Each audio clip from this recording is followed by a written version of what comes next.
আমরা যদি কাউকে ভালোবাসি, তার ভালোবাসা না পেলে এই ভালোবাসার পূর্ণতা হয় না।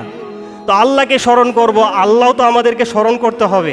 আল্লাহ সুবহানাহু ওয়া তাআলা সূরাতুল বাকারা এর 152 নম্বর আয়াতে বলছেন, ফাযকুরুনি আযকুরুকুম, আমাকে স্মরণ করো, আমিও তোমাদেরকে স্মরণ করব। তাহলে আল্লাহকে যদি স্মরণ করি, বিনিময়ে কি আল্লাহ তাআলা আপনাকে আমাকে স্মরণ করবেন? আল্লাহর স্মরণ মানে কি?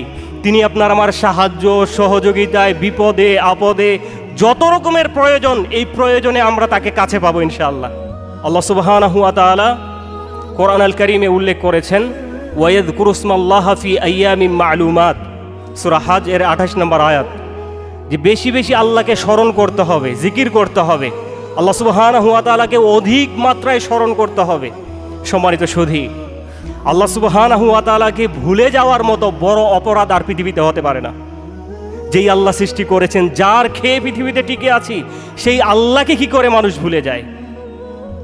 এজন্য আল্লাহ সুবহানাহু ওয়া তাআলা সূরা হাশরের 19 নম্বর আয়াতে বলছেন, ওয়ালা তাকুনু কাল্লাযীনা নাসুল্লাহ, তাদের মতো হয়ো না যারা আল্লাহকে ভুলে যায়। ফাআনসাহুম আনফুসাহুম, ফলে তারা আত্মবিস্মৃত হয়ে যায়, নিজেরাই নিজেদেরকে ভুলে যায় আল্লাহকে ভুলে যাওয়ার কারণে। সুতরাং আল্লাহকে ভুলে যাওয়া যাবে না, তাহলে আল্লাহকে স্মরণ করতে হবে।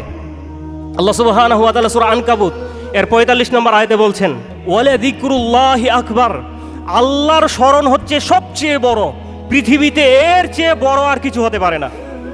সালাতে সবচেয়ে বেশি আল্লাহকে স্মরণ করা হয়, এই জন্য সালাত হচ্ছে ঈমানের পরে সবচেয়ে শ্রেষ্ঠ ইবাদত, কারণ সালাতে সবচেয়ে বেশি আল্লাহকে স্মরণ করা হয়। যেমন সূরা রাদ এর 28 নম্বর আয়াতে আল্লাহ তাআলা বলছেন যে, আলা বিযিকরিল্লাহ তাতমাইন্নুল কুলুব, জেনে রাখো আল্লাহর জিকিরেই, আল্লাহর স্মরণের মধ্যেই আত্মা পরিতৃপ্ত হয়, পরিশ্রান্ত হয়। সম্মানিত সুধী, তাই আল্লাহকে স্মরণ করতে হবে, অধিক মাত্রায় স্মরণ করতে হবে। সহিহ বুখারী এবং সহিহ মুসলিমে উল্লেখ রয়েছে, হাদিসে কুদুসি আল্লাহ তাআলা বলছেন, আনা ইনদা যান্নি আবদি বি, আমি আমার বান্দার ধারণার অনুরূপ। বান্দা আমার ব্যাপারে যেমন ধারণা পোষণ করে, আমি ঠিক ওই রকম। আল্লাহ রাসূল মৃত্যুর আগে বারবার বলছিলেন যে, লা ইয়ামুতান্না আহাদুকুম ইল্লা ওয়া হুয়া ইহসিনু যান্না বিল্লাহ, সহিহ মুসলিমের হাদিস, যে তোমাদের কেউ যেন আল্লাহর প্রতি সুধারণা না রাখা পর্যন্ত মৃত্যুবরণ না করে। আল্লাহর প্রতি সুধারণা রাখতে হবে যে আল্লাহ আমাকে ক্ষমা করবেন, আল্লাহ আমাকে জান্নাত দিবেন, আল্লাহ আমাকে মাফ করবেন।